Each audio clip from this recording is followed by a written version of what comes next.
मी बाजीराव उद्धव बराटे, राहणार पारा, माजी ग्रामपंचायत सदस्य आहे आणि गावातील ग्रामपंचायतचे सरपंच राजेंद्र काशीद व ग्रामविकास अधिकारी प्रवीण देशमुख यांनी खूप काही मोठ्या प्रमाणात भ्रष्टाचार केलेला आहे।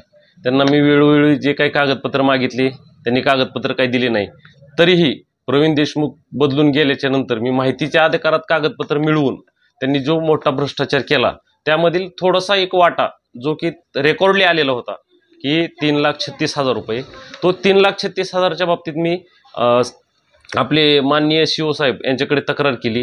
तिथे सरपंच गैरहजर राहिले। त्यानंतर त्यांचा अहवाल त्यांनी कारवाईसाठी आयुक्तालयाकडे पाठवला।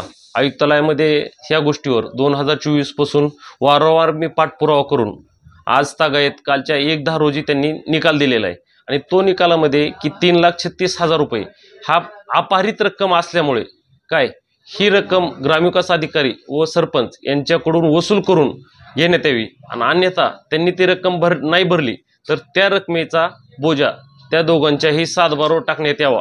आणि या संदर्भात हा निकाल आहे तो आयुक्त पापळकर साहेबांनी दिलेला आहे आणि त्यांनी तसे आदेश रितसर आदेश माननीय सीओ साहेबांना दिलेत। या व्यतिरिक्त सरपंच यांच्यावर जी कारवाई आहे 39(1) नुसार जी कारवाई झालेला हा निकाल पापळकर यांचा छत्रपती संभाजीनगर येथील आयुक्तालयातला आहे आणि ग्रामसेवक प्रवीण देशमुख यांच्यावर जो काही रितसर 1 ते 4 हा कारवाईचा आदेश आहे तो अद्यापही मला जिल्हा परिषदेने दिलेला नाही आणि हा आदेश आलेला आहे। याच्यावरती सीओ साहेब काय कारवाई करतात याकडे सर्वांचे लक्ष लागलेले आहे।